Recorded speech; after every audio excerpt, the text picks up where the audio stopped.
electrical too. Designers and prototype guys for you. If the patent office says your idea's not new, that's just red tape that will cut right.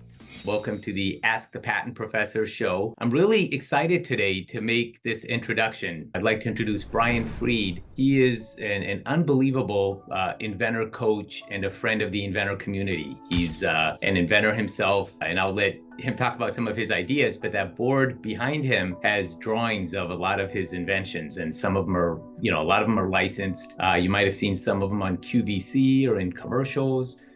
He has products on shelves in major retailers. So really an unbelievable resource on what can be done after the intellectual property is protected. In addition to that, Brian has founded a club for inventors known as the National Inventors Club. And he does his own seminars and webinars, a lot of educational content. And last year, he launched an app, the Inventor Smart Community app, that has all kinds of features that are helpful to inventors. It's so refreshing to see a friend of the inventor community that's really creating resources to help inventors. So Brian, welcome to the Ask the Patent Professor show, and I'm so happy you're here. Thank you very much, John. I appreciate that. And welcome to all the inventors listening out there. It all starts with getting a patent, getting some sort of intellectual property protection to be able to figure out what you should do next. Tell us a little bit about your journey, because I think for a lot of inventors that are inventing for the first time, then they read about your background and your bio. It's a little bit intimidating because it's like, and they might think, I'm never going to be where Brian Freed is. And of course he's successful because look at how successful he's been in the past. But it wasn't always that way. Like every inventor starts with their first idea. Bring us on that journey of how you even became an inventor in the first place. I thought about this quite some time. And I remember when I was younger, just on my way growing up, I realized that I was always curious about the way that things worked, what things look like, how it could be improved. So I guess a lot of people do that, John, and you don't realize that you're an inventor when you're born, I think. It's just some people do something about it and other people let other people do something about it. So as I continued to grow up, I got married. I had my daughter. Just going through those steps, I realized hey, there's always something that I see that could be improved. Is it something that I can call my own? Is it enough of a window, big enough window of opportunity that I can put money in and get some kind of return out? So as a marketing person, from a marketing perspective, engaging what I should work on and what I shouldn't work on, maybe I should put it in the back or maybe move forward with them, is really the way that I kind of evolved my portfolio of intellectual property. And look, John, I'm nothing special. I might have a head start on many people that might be listening and watching out there, but if I could do it, so can you. You just want to make sure that if you're working on something, that it's something that is going to be worthwhile and you can make money with it, because ultimately that's what we're doing. But there's other people also, John, that might say, you know what? I don't care about all that money stuff or making a return. I just want to put a patent on my wall. And that's great. I could put a patent. This is all I want. And some people are happy and fulfilled with that. So that's kind of how I started as an inventor, just being curious and testing and trying and thinking about who might use it. And that's the greatest feeling, is being able to come up with ideas and people using it for the same reason you came up with it. Sometimes, as a patent attorney, I've been practicing for 25 plus years. What's incredibly common that I see in my practice is invariably the inventors that come in with an idea, it's not their first idea. And this is told so often, that their first idea they carried around sometimes for years, thinking it didn't have potential or that they were not the right person to bring it to market. Then they eventually saw it on store shelves. And it's like a kick in the gut for them because it was theirs and they just didn't do anything about it. And then when something else comes and they think they found, this time they move forward. So I had, for example, I've had an inventor just this week tell me that the Snuggie, the blanket with the two cutouts for their hands, is something that they were doing informally with older blankets and such in their house forever. And they didn't realize that they were not the only ones that felt a need to stay warm and comfortable, not have to remove the blanket to take a sip of your coffee or something. They said they had no idea that there was potential there, or else they would have moved forward with that themselves. There's others. This was several weeks ago. There's an oil for fragrance that you would put inside a toilet to reduce the the smell, the odor. I think it's called potpourri. And they said, oh my God, like people that had this idea for years and just never did anything. Do you think, was that your experience as well? Or that what spurred you to take action on that first idea? Because I think that's what stops, it's the action differentiates one inventor from the other. And I often give talks about the legal doctrines behind patent law and this important things to keep in mind. And it's all knowledge. But I always tell the audience that the knowledge is great, but it's useless unless someone takes that first step and takes action. I would say that there's many people that just don't know where to go. So by the time they keep looking down and looking up, poof, 2, 3 years go by, or even 2, 3 months, depending on who you are and how much time you have to work on it. Because look, many times there's people that are using or that come up with an idea and they want to work on it as kind of like their side hustle. So life is moving rather quickly, and it's just when you start to get back into it to be able to continue to move it forward. But I could say that just as I started to have some levels of success, John, and start to realize that other people needed the help, like that's why I started to build those resources out there for people to find. Like I was going to a local inventor club on Long Island here where I'm from, and then I started two with both county executives, county offices here. And there was a bunch of people that used to come, and it was amazing. Then I put a radio show on, a podcast, so people can listen to that and get good information from experts and resources out there to put that out. I wanted to write a book to be able to. So I was trying to do as much as I could, and I was doing as much as I could to get the word out that you have the information here. It's kind of many different paths that people could take, and not every product and not every person is different. And it doesn't always have to be a product. There's plenty of other types of intellectual property that you can protect. But just going through the journey and knowing that the right resources are out there, and hopefully people that are watching and listening to this know that there's a good place to be able to get information from you, from the things that I've put out there. Are there any inventions of yours that you want to talk about, like any journey behind them? I know when you came to our law firm's quarterly meeting and you spoke about some, and I just don't remember which ones are public and which ones are not. So I just love the one of them that you spoke about, but I don't know. I'm not at liberty to talk about them if you don't have the IP protected yet, but I'll leave that to you. No problem. I'm up to 15 issued patents, and I have others that have been pending. So hopefully we'll continue to build that up. But just one of the first ones I pulled out of my drawer here a while ago is the balloon band. So this is one of the first ones I came up with, John. My daughter was that age where we'd go see Elmo's World on Ice or Disney Princesses or whatever, and we would buy these Mylar balloons that were $12-15 each, and we tie the ribbon around her wrist, and I used to cut off her circulation. Her wrist would turn purple. Daddy, make it tight, it's too tight, or it's too loose and the balloon flies away. And that's what I realized. A lot of people in the audience, they bought their kids' balloons, and they were up in Madison Square Garden at the top of the ceiling. So I was like, you know what? There's something simple. It's called the balloon band. It's a nylon wristband that you put around the kid's wrist.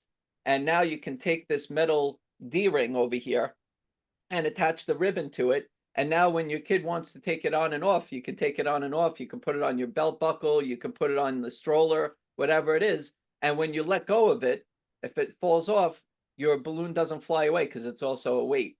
So that was one of the first products that I brought to market. Is called the balloon band. Oh, wow. So it has, I didn't realize that it has enough weight to it that it keeps the balloon from. Right. Wow. And then just kind of going through not in any particular order. For example, I came home one night and there was no room left in my fridge, and I had leftovers, and I wanted to be able to stick it in the top drawer there, and there was a carton of eggs. I opened up the eggs and there was one egg left in there. So I was like, this is silly. I took the egg out and I'm like, put my leftovers, and I'm like, that big carton takes up a lot of space. So what I did was I came up with a collapsible egg tray. So you put your eggs in, and as you take your eggs out, it collapses and only uses the amount of space that you need for the amount of eggs that you have left. So I called it Extra Space. Oh, love it. So that's a Love it. utility patent. Balluna Band was a utility patent.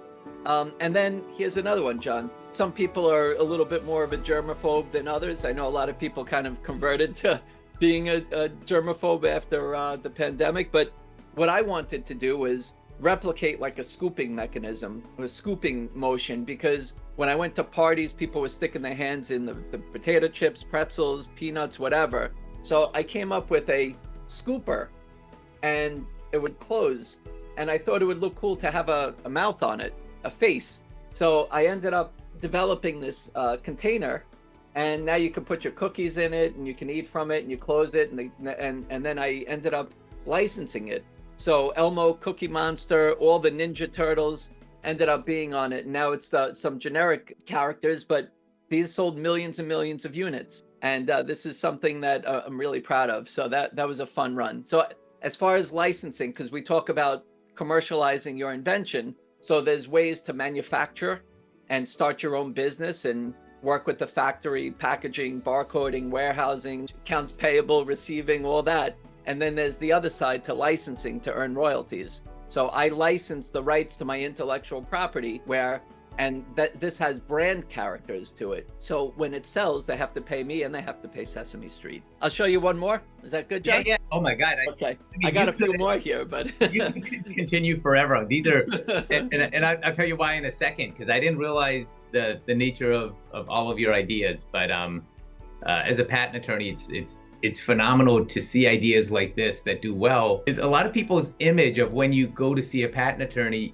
they think they have to have, like, I don't know if you remember the movie, like Back to the Future. They think you have to have like a flux capacitor to go see a patent attorney. And they come in, sometimes inventors are like embarrassed because, they're like, oh, because I'm an engineer, all patent attorneys have to be. And just the intimidation factor, they're like, okay, look at all the credentials that we have former examiners at our firm. And they might be coming in with your idea, for example, the one to prevent a balloon from flying away by wrapping something around their wrist. And they're embarrassed about that. They're like, oh, God, I know you see really complex stuff, maybe cures for cancer, maybe like, electrical systems. But here I have a scooper device to get peanuts out of a bowl. But some of the most successful ideas in history have been incredibly simple. I threw away the sleeve, but the cardboard sleeve is by Jay Sorensen on a cup of coffee. And that's been licensed for licensing royalties of over $1 million a year for some 20 plus years.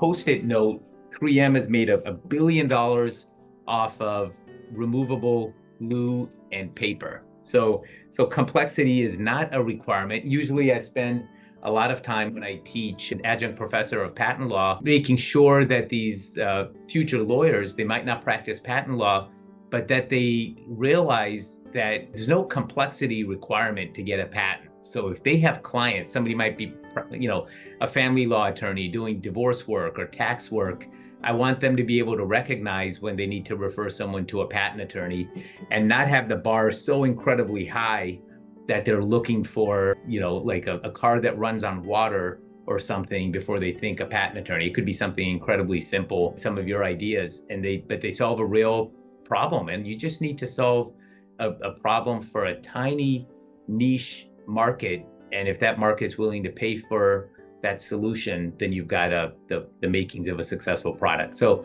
yeah, so with that, like so far, all of your ideas have been like great examples, because I can talk all day long to students and when I speak to inventor groups and volunteer at SCORE about how complexity is not required, but nothing brings that home like seeing simple ideas like some of the ones you have. I do have some more complicated ones. And look, you don't always have to make it perfect to start with, because it may evolve.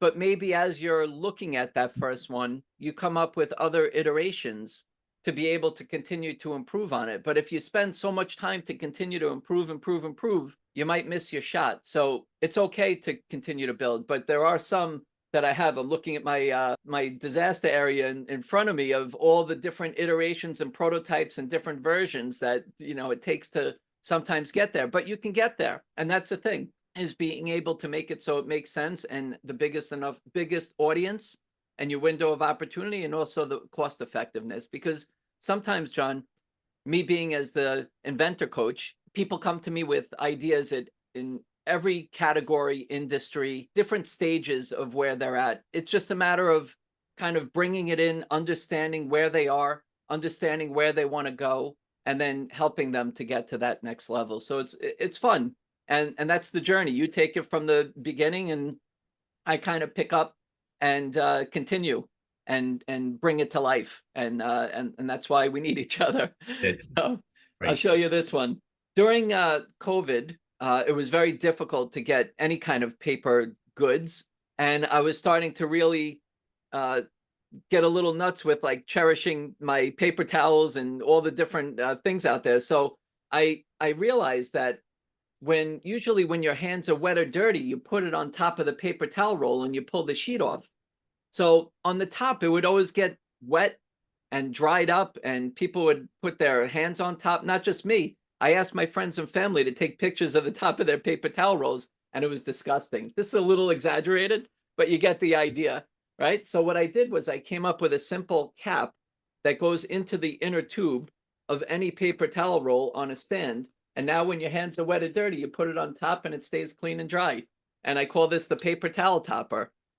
And as I'm sitting here and before our conversation today, there are people on Amazon just buying it, and then I refill it. I send it to Amazon, and they send it out. That's I work with FBA, and I work in some getting into some retail stores with it, but it's fun, and that's the thing, is they don't always have to be complicated. Something simple, easy. Look, I'll just show you one more and I'll make a point. I realized that my bread was left open, or I had a twist tie that I couldn't figure out which way to open it, and those plastic claws that come on the bread. So I was like, you know what? I know there's a lot of bag things out there, sealers, but I came up with one, and it's called pull ties. And what you do is you take any cereal bag to kind of put it through, and you pull this up and it seals it tight. The point I was going to make, John, is if I went on QVC with this, which I was on almost 3 years with this, and then afterwards it continued. If I went on QVC and I said, this is for bread, maybe you eat bread, maybe you don't eat bread, maybe you care about the twist tie or the claw, whatever, that's fine. But I said, not only can you use this for bread, you can use it for cereal, in your pantry, in your freezer. It's reusable, it's freezer safe, it's dishwasher safe, all these things. So at the end of the day, I was going on and I said, how many people have a kitchen? Right? So you're talking about niche. So a lot of times people come to me and they're kind of closed on this idea that it's only for this particular thing. But when I look at it, I'm like, well, maybe that's good, but maybe it's third or fourth or fifth on the list. Why don't you go where the biggest window of opportunity is? So sometimes people are like, oh yeah, I could do this, and yes, I could do that, but this seems like it would be the biggest one. And you can market to many of them. And it's all relative to what licensing. If you're going to license it in a certain industry or category, maybe you can go into another one and continue it.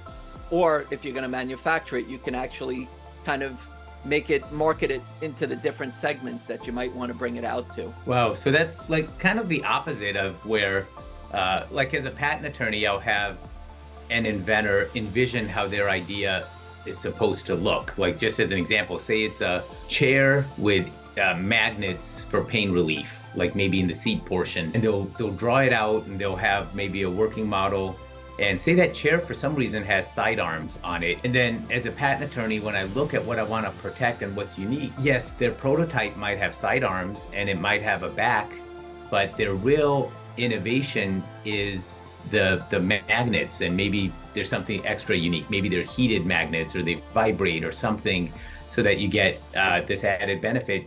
And as a patent attorney, we have to ask these, is something required or is it an optional feature? So sometimes it's like, does your chair have to have a back to it? And it's nice, it's a great feature, but it would still, but if I protect their idea and I make the back or the sidearms critical features, a competitor could sell a bar stool without a back and without sidearms, but steal the vibrating or heated magnet feature for pain relief and compete with them. So I have to tell them not to think this narrow and to go sometimes broader. And it sounds like you're doing the same thing with an inventor that might see an extremely niche market. Like, for example, you initially thought of the idea relating to bread, and then it takes a special kind of thinking to go, hey, you know what? For me, the bread's critical, but for somebody else, it might be rice cakes or something, or cereal or something. So why not go broader? So that's terrific. That's one of the reasons I think it's really helpful for inventors to learn as much as they can. And I don't want to run out of time to talk about the National Inventor Club and what it is and what prompted you to start that. And tell us a little bit about how it can help inventors. It's really important that inventors, because like I mentioned earlier, you don't know where to go, who to trust, who to network with. And I thought it would be great to be able to have inventors come into a room, be able to get good information from experts that have been there, done that, whether they're inventors that have put something out or resources for inventors. And I just took it to the next level, working with the US Patent and Trademark Office. You mentioned SCORE, Small Business Development Center, which is a division of the SBA also, and just being able to bring relevant information out. So I was running inventors clubs for, I think it was almost 15 years. And when COVID happened again, so for me, a lot of things, I had a lot of time to think, and just working on inventions and being able to work on the club, I converted it into the National Inventor Club, because I started off and I'm like, hey, you're from Texas. Why don't you watch our meeting? You're from Florida. You're from here. I'm like, this is silly. Like, I don't have to make it the Long Island Inventors and Entrepreneurs Club. I can make it National Inventor Club, and then just being able to get people to come and join easier online and get the information that they need on various topics that'll keep them moving forward with their ideas. And now I'm proud to say there's tens of thousands of people that are part of the club. We do monthly meetings. We have networking meetings. We recently went to the US Patent and Trademark Office as a group, and we're going to do that again. So there's a lot of fun things. And that's the thing also, is we have the monthly meetings and we all connect. But then I wanted more. I wanted to be able to have inventors talk and connect up. And I know that we have social media, but there's a lot of noise on social media. So I wanted to kind of create my own social media network and platform. And that's where Inventor Smart Community came in, and the app was invented. Yeah, so wow, so this is an app that people can just download on their phone, inventors, and it allows them to take advantage of a lot of the features of the National Inventors Club, right? Can they network on the app? Tell us what it allows them to do, and if there's a cost or something associated with downloading the app or joining the National Inventors Club. Like, that is something I think the viewers would love to know. Like, how do they get it, and what all is involved with having it? Thank you, John. Well, Inventor Smart Community you can download on Google Play or Apple App Store. And it looks like this kind of icon right there. There's my family, you can see in the back. But you click on here and it opens up, and you have all different types of group chats in different categories. And then just kind of scrolling down, and you'll see all the activity that's going on in members. And I'm proud to say, oh, there's somebody who just subscribed. I'll go over that in a moment. But look, even here's ours. We're doing a live stream right here, and just all different things that either my team or the community with the members that are on there post. And there's also resources. So if you click on here, you go into that part and you go into the main menu, you could see that there's all National Inventor Club, promote and sell inventions. We have inventors in the spotlight, so we feature inventors that have had some level of success or had some great thing just happen to them. We have library and resources, so there's newsletters in there. You can connect up with the US Patent and Trademark Office in there. We have inventor directory, inventor information. We also have, where is it? There's trade shows, if you want a directory for trade shows. So there's a lot of activity, and I'm proud to say that we ended up just hitting our 1,000th member subscriber in the app. So Oh, wow. it's been fun. It's free to join, and there's premium insider membership that's available. It's $9.99 a month or $99 for a year. And there's benefits to being um, I don't know if I can use that, John. It might be trademarked, but I don't know That, if it's in the same class of goods. it's not the same class of goods. It's trademarked. I think it's American Express. Yes. But Well, I'm not a credit card, that's for sure. Maybe my family thinks I am, but that's a different story. Um, but yeah, it's fun. It's exciting. I get notifications when people post or send a message to me, and people are collaborating and networking and helping each other out in there. And we do book clubs and mastermind meetings and Q&A and book clubs, and it's been fun. We had movie night last week. We watched an invention movie. So it's just another way oh, that, and not physically in one place, right? So the movie, it's you. Everyone can collaborate, but they can be wherever they are across the country. yeah, we actually live streamed the movie in the app, and then afterwards we had a whole discussion on it and what people got out of it. So it's fun. It's really fun, and it's like you meet all these new friends, and you're all in the same boat, kind of working on your inventions, or maybe you have one that you had and you kind of let it go, but you're still into the innovation side. And then there's really successful inventors in there, and we keep it tight. It's inventors that are in there talking and helping each other out. So I'm really proud of it. And the next stop is 10,000 and 25,000, and I want to keep this community going. Yeah. Oh, it's phenomenal that you're really recognizing the change that the internet has allowed in the way people network and meet and even have. I've seen a huge change in just perceptions of people in hiring a patent attorney, for example. Like patent law is federal. There's no Florida patent law or New York patent law. It's a United States patent office, and our license has always allowed us to practice nationwide. And I've always had a national practice, but where it really took off was once the pandemic started and people were not able to meet even locally. They figured, okay, well, if I've got to hire a patent attorney, if I'm going to meet my local patent attorney via Zoom, then let me open up the choices of who I can hire to nationwide. And it's made a tremendous difference. But prior to the pandemic, I would have to, when someone would say, well, I would prefer to have someone in my local area. And they might be in an area with extremely limited choices of patent attorneys. There's several cities that don't have, throughout the country, don't have a single patent attorney, and they'd have to drive 3 hours to get to a patent lawyer. And that may not be the best lawyer for them. And I would explain that, choosing a patent attorney is not like ordering pizza. You're not limited to your choices from whatever's within a half-hour drive of your home. You really can go nationwide. And the same thing goes for inventor clubs. There's always a different feel to meeting in person. And I think your group still does that and facilitates in-person meetings, like when everyone went together to the patent office.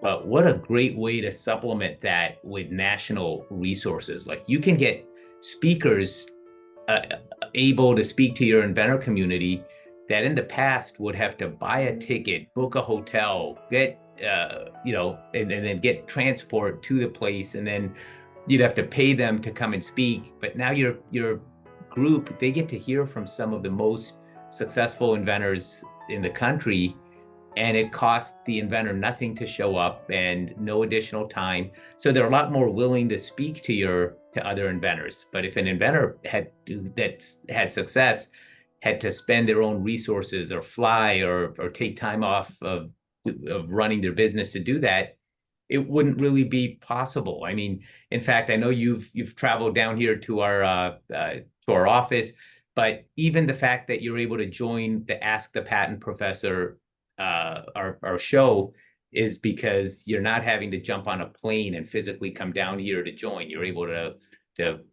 join 5 minutes before, and as soon as we're done, you can pretty much go back to whatever else you're doing. That's incredible, and that's I think where the true genius of National Inventor Club comes in.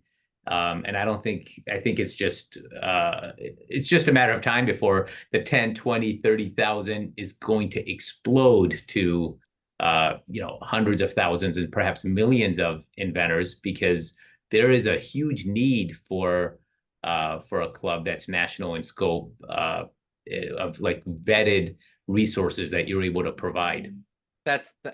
Thank you, John. And it's so important that people get the right information. Just recently, since we're talking intellectual property here, I had Kathy Vidal, the director and the Undersecretary of Commerce. Uh, the director of the U.S. Patent and Trademark Office, Kathy Vidal, was on. The deputy director of the U.S. Patent and Trademark Office was on National Inventor Club. The inventor of the cell phone, Marty Cooper, was on National Inventor Club. So just getting this information, and then infomercial companies and the Copyright Office and ThomasNet and Alibaba.com, is your invention a tax write-off? Just relevant topics and information to be able to give people and to let them kind of absorb it and help them to make better decisions is really what's most important. That's what keeps me going, John. Yeah, and I think it's like just the two in combination, have the National Inventors Club, I think is going to help the Inventor Spark community, and vice versa. The app is going to help raise awareness for the National Inventors Club as well. So it's just amazing seeing the stuff you've done, the products. We typically close off the formal part of the Inventor Show after about a half an hour, and if there's any pending questions, I have Crystal here as our moderator for the Q&A. So if there's any questions that have been submitted, what I just want to offer, and my way of giving back to inventors, and what I talked about before, is that hesitation for someone to move forward with their idea, thinking that they're outside the industry, is my book, Escaping the Gray. And if you're here listening, and if you want a copy of it, Crystal, you can post your email address, and anybody that wants to send a physical address, I'll mail out a copy of Escaping the Gray. It's a book that I was inspired to write after seeing what some individual inventors have done outside of their industry, and that escaping their comfort zone and taking a chance on their idea. So if you're on the fence and you're looking for inspiration to move forward, I think it's a phenomenal resource. I'm biased, of course, but it took me 10 years to write it, and I'm happy to send a copy to anyone. And I just see Crystal's posted her email address. So send her a physical address if you'd like a copy. No cost or charge or anything. It's just something that I've offered anytime I teach at SCORE meetings or other volunteer groups, and even at inventor clubs, I would offer that. So that being said, Crystal, if there's any questions, if our participants here, if you have any questions for Brian, this is a terrific opportunity to speak to someone that's actually done it and successfully licensed several of his ideas. Some he's launching himself, so he hasn't licensed them and actually decided to become the manufacturer, so to speak, himself. So Brian's got a wide array of experience that could be helpful on what to do after you get your idea protected with a patent. And we have at Ask the Patent Professor, we'll often have meetings where I'll talk about questions about the patent process and protecting the idea, but it's really hard to have someone with Brian's experience available to answer questions on the patent process. So Crystal, I'll leave it to you to help moderate any questions that are coming in. And you know what else also, John, it's interesting because a lot of people and people were asking questions in the app this morning because they saw that I was going to be on with you. But for me, trying to get intellectual property protection on my ideas, I always do my best to try to get it, because then I have more options. If I don't have any intellectual property and I go to market with it, if I manufacture it myself, then my next door neighbor can make the same thing. So I want to be able to try to get intellectual property protection. If I want to try to license it to earn royalties, most of the time, they're going to want you to have some sort of intellectual property. Otherwise, what do they need you for? They could do it themselves. So if you have a chance, take advantage of the system to be able to kind of own it for the next 15 years if it's a design patent, or 20 years if it's utility patent, to be able to make it. And if there is somebody that does something, at least you have some protection rather than not. Question from a kick. He's interested in understanding how to get an app approved by mobile carriers and if the National Investment Club can help. Well, there's people that come to me with app ideas, and to develop an app is not the easiest thing to do. It requires development, and many times, John, you probably know from protecting apps, and the processes could be something that could be protected. But when you create an app, the source code for the app is public, so people can actually make the same thing as you. And sometimes it's about getting it out there first and being able to build up a name for it. And sometimes people come to me with an app idea and they want to try to license it from the scratch, from the start. You know what I tell a lot of people that might be limited on funds? So maybe you have $1 gazillion, whatever it is, build a website first. You can build a website and pretend like it's an app, see what kind of response you get, act as if. And then if you do feel like you're getting some good traction, you feel like this is the way it is and people are picking up on it, then you can always convert it into an app, and being able to build in both Google Play and Apple App Store. Yeah, you have to actually submit your app into those stores, into those platforms, and they have to approve you. And then you got to keep up with updates all the time. They constantly keep updating security, bug fixes, things like that to keep up. So it is time consuming. It's also rewarding, because look at what me personally I get to bring out there, and others with their apps. But yeah, I mean, there's companies out there that if you come up with an app that's similar, you could try to license it to earn royalties from that with, let's say, every download. But you can do it yourself. I mean, you know, prices range and vary on how much you need to put into the kind of like the MVP, the minimum viable product of an app, to be able to convert it into a full running app with all the bells and whistles. So it's a challenge, but it could be rewarding.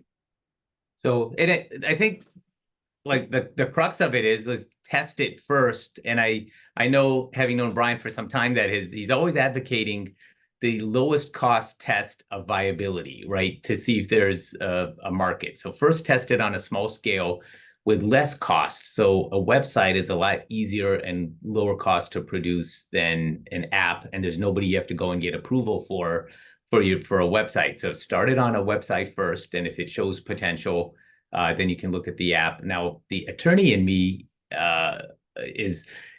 always worries about websites because they're extremely public. And from what Brian's saying, even the source code on an app is public and viewable. So there's a misconception that software and apps are not patentable. Outside of, I know, of course, it's very well known among the National Inventors Club, and Brian knows this, but yeah, I still shudder to go to other resources online. The internet's an amazing place, but it's also a dangerous place, because I'll read something about, oh, software can't be patented, or you can't protect an app. And that's not true at all. We've patented apps and software, and we've done that for years. An app is just a process, and a process is one of the statutory categories allowed by statute for patentable subject matter. So it's clearly patentable. Get it protected, and then test it first on a smaller scale. So that's phenomenal advice. You know what I love about that also, John? An example that I give, because people can relate to it. I think a lot of people know Priceline.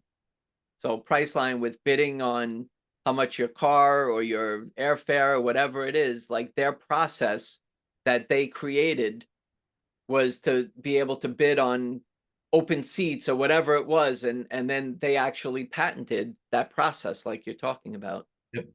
And they started as a website first before the Priceline app. And those of us that remember the early days of the internet, my kids sometimes they were old enough to remember MapQuest. And before the phones got sophisticated enough with GPS maps, I would print out, my wife and I, we would print out directions and on a printer from MapQuest, and then carry those physical papers with us as we're driving to wherever we're going. So I don't know who's older, me or you, but I was flipping AAA triptychs back in the day. Exactly. So, before printers. And get so the point is it's starting from a website and then going to an app. A lot of businesses have done that out of necessity because the apps weren't available. So it's a great idea to do that. Crystal, if there's another question or two, we'll take those and then we'll call it a show for today. Yep. I have one from Muhammad. He wants to sell his idea to a company, but he wants to know the steps to go in order to get that started. Okay. Well, it's interesting because people use the word sell, and many times people come to me, John, and they say, and Crystal, they say, you know what? I came up with this idea. I don't want to do anything with it. I just want to run to a company and they'll buy it from me. Doesn't always work like that. I mentioned earlier, it's important if you can get intellectual property protection like a patent to be able to get something at least started where you're patent pending, even with a provisional patent application, but you can even file the non-provisional patent application, you're patent pending, and then you could go to a company, but not just putting something out there.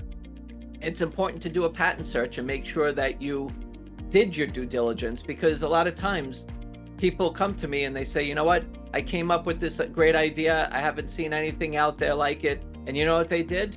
They went on Google, they put in a quick search, and they said, oh my gosh, my idea is not out there. They cover their eyes. They don't want to know that it exists. They went on page 1 of Google, or they went down the aisle at Walmart and it wasn't in there, so it doesn't exist. Now you're going to be a gazillionaire.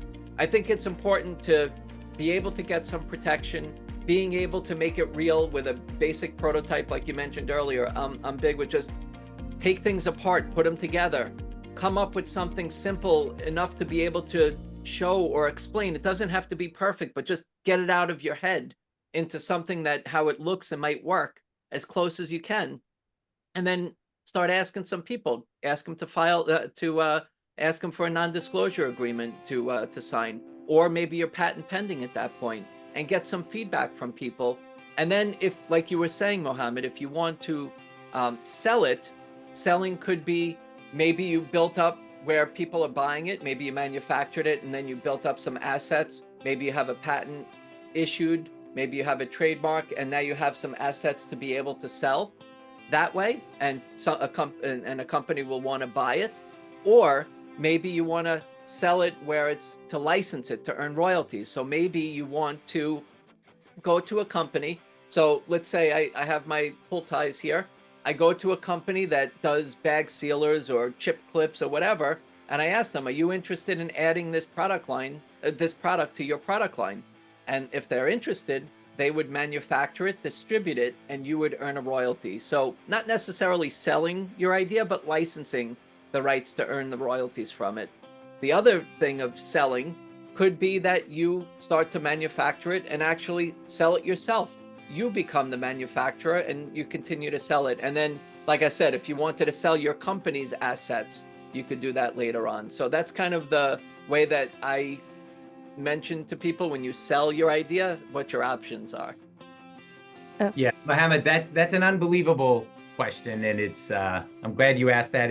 It's probably something where we could have Brian come back for an entire Ask the Patent Professor show just on that aspect of the different ways you can make money from an idea. And he mentions licensing it to somebody else, manufacturing it yourself.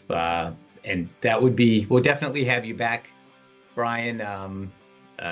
And for those that are here, there's going to be our next Ask the Patent Professor is on Friday, the 14th at noon again. So mark your calendar. We'll be sending out notifications and you'll see them on social media. But that's going to be an entire hour of just Q&A on anything patent related. So the entire patent process, how you protect an idea.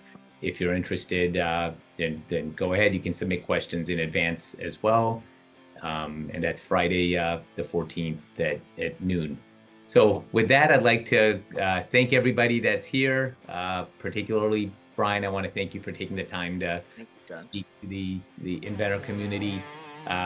Keep in mind the National Inventors Club. They're easy to find online. You can learn more, or if you have questions, reach out to us here at the Patent Professor. If you're on Facebook, we have a group for inventors, the Inventors Mastermind. So you can join that group, and we'll be posting links to the National Inventors Club and also where you can get the Inventor Smart Community app. So thank you, Brian. Crystal, thank you so much for helping moderate, and everybody enjoy the rest of your Wednesday. Thank you very much. And we actually have the Commissioner of Trademarks that's going to be on National Inventor Club June 19th. So also in the beginning, John, if you can join us for a quick tip and advice to the inventors on something patent related, that would be great. Oh, yeah, that would be phenomenal. And your one product, I love, you talked about the name as well, Extra Space, right? Phenomenal branding. So branding is a critical part of bringing an idea to market as well. We could have Brian come down and an entire show on, I say come down, of course, but join, and we'll have a show just on protecting the brand. So if you want to hear the Commissioner of Trademarks, like this is what I'm talking about, what a National Inventors Club allows. The Commissioner of Trademarks would never take the time to take time off work, get on a plane and fly to an in-person Inventors Club meeting, but you get the opportunity to hear directly from the commissioner as well. So, and Crystal's also pointed, she's posted an email address for anyone that has additional questions. You can always reach out and we'll try to help however we can. And that date for the Commissioner of Trademarks, would you say June 19th? Yeah, June 19th at 8 p.m. Eastern. And just a couple quick links. You can go, of course, you can download the app, Inventor Smart Community. You could go to nationalinventorclub.com. And then I have as the Inventor Coach and just all the things that I'm involved with, you could go to my website, brianfreed.com. And let's stay in touch. And I appreciate it. Thank you so much, John. Terrific. Thanks, everybody. Have a wonderful Wednesday.